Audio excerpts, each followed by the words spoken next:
सुप्रभात बच्चों। कल जो मैं पाठ पढ़ा रही थी आज मैं उसके आगे पढ़ाऊंगी। क्यों चिंटू नामक खरगोश और कन्नू नामक कछुए में जो बातचीत हो रही थी उसके आगे।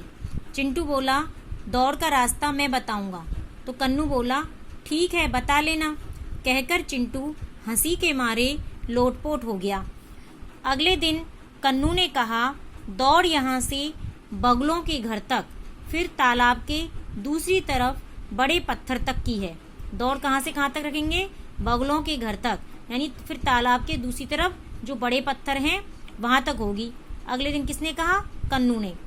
उल्लू ने आवाज लगाई 1 2 3, यानी वो प्रतियोगिता शुरू करने के लिए, और दौड़ शुरू हो गई।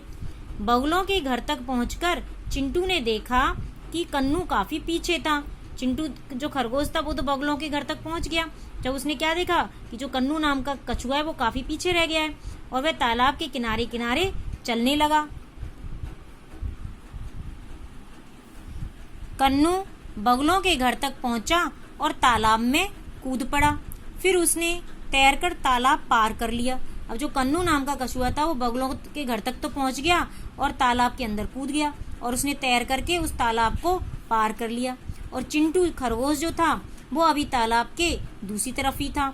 चिंटू जब तालाब के पार बड़े पत्थर तक पहुंचा तो कन्नू को वहीं पाया। चिंटू हैरान रह गया कि भाई मैं तो सीधे सीधे रास्ता आया हूँ, लेकिन कन्नू कछुए को जब उसने वहीं देखा तो वो बड़ा आश्चर्यचकित हो गया। उल्लू ने ऐलान किया दौड़ में कन्नू जीत गया। कौन जीत गया? कन्नू नाम का कछुआ। सब जानवर कछुओं के साथ मिलकर गाने लगे। सरपट बढ़ती चिंटू रेल, डग डग हिलती कन्नू मेल, फिर भी देखो अक्ल का खेल, जीते कन्नू चिंटू फेल। अब जो सारे जानवर कछुओं के साथ मिलकर के क्या गाने लगे कि सरपट बढ़ती चिंटू रेल, यानी चिंटू तो सरपट यानी बहुत तेज बढ़ रहा था, बहुत तेज दौड़ रहा था। और डग डग हिलती कन्नू मेल, और कन्नू का जो समूह है जो वो थी वो धीरे धीरे चल रही थी। कन्नू नाम का कछुआ जो था वो धीरे धीरे चल रहा था। फिर भी देखो अक्ल का खेल, फिर भी देखो अक्ल में कौन तेज है, खरगोश या कन्नू? भाई कन्नू नाम का कछुआ अक्ल में तेज हुआ। जीते कन्नू चिंटू फेल, यानी इसमें कन्नू नामक कछुआ तो जीत गया और चिंटू नाम का जो खरगोश था वो हार गया। यानी तो ये किसका हुआ है? तो अक्ल में कौन था? यानी कन्नू नामक कछुए की जो अक्ल थी वो तेज थी, है ना?